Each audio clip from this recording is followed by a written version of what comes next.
یہ اہل سنت کے جو 6 حدیث کے بڑے عالم ہیں ان میں سے امام نسائی بھی، ان کی بھی کتاب جو ہے درسوں میں شامل ہے۔ آپ جانتے ہیں کہ ان کی موت صرف اسی لیے ہو جو وہ سیاسی اسلام کی بات ہو رہی تھی، تو وہ دمشق گئے، وہاں انہوں نے دیکھا کہ ابھی تک لوگوں میں ناسبیت ہے، علی علیہ السلام کا تذکرہ یہاں حرام ہے اور بنو امیہ کی تعریفیں کرتے ہیں۔ تو انہوں نے ایک کتاب لکھی خصائص علی، وہ اب اردو میں ترجمہ ہو گیا، اس میں صرف وہ حدیثیں اکٹھی کی جن میں اللہ کے رسول علیہ السلام نے علی علیہ السلام کا تعارف کرایا اور درس دینا شروع کیا۔ اب ان کی موت کا واقعہ ہر سنی سے پوچھیں کہ وہ امام نسائی کیسے شہید ہوئے۔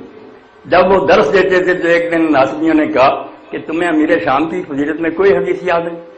انہوں نے کہا یار وہ برابر ہی چھوٹ جائے نا، یہی اس کے لیے بڑی بات ہے، خدا کے تم اس کے فضائل ڈھونڈتے ہو، اور شانے کیا بیان کرے راسم براز، وہ برابر ہی جان چھوڑ رہا ہے کہ نہ اسے عذاب اور نہ ثواب ملے، یہی بڑی بات۔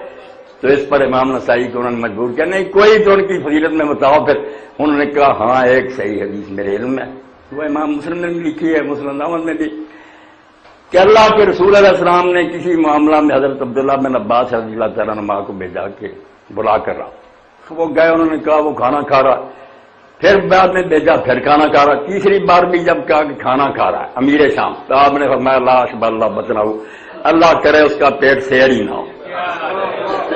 انہوں نے کہا یہ حدیث ایک صحیح میرے علم میں آئی ہے، اور حضور نے اس کی شان میں کچھ نہیں کہا۔ اب اس کا پھل انہیں کیا ملا؟ مسجد میں ان بیچاروں کے خوشیے تو کچل دیے گئے، ان کا پیٹ جو تھا اس پر چھلانگیں لگائی گئی، امام نسائی بیچارے اسی صدمہ سے شہید ہوئے۔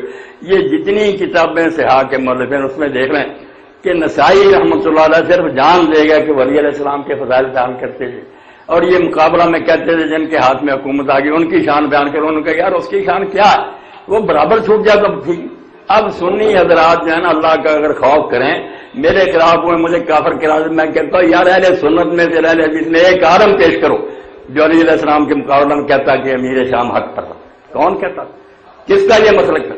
سب مانتے، پہلی خلافتوں کو چھوڑے علی علیہ السلام کے دور میں سب مانتے کہ یہ معاویہ تو گزارا جو اصحاب جمل ہیں وہ بھی نہ حق پر تھے۔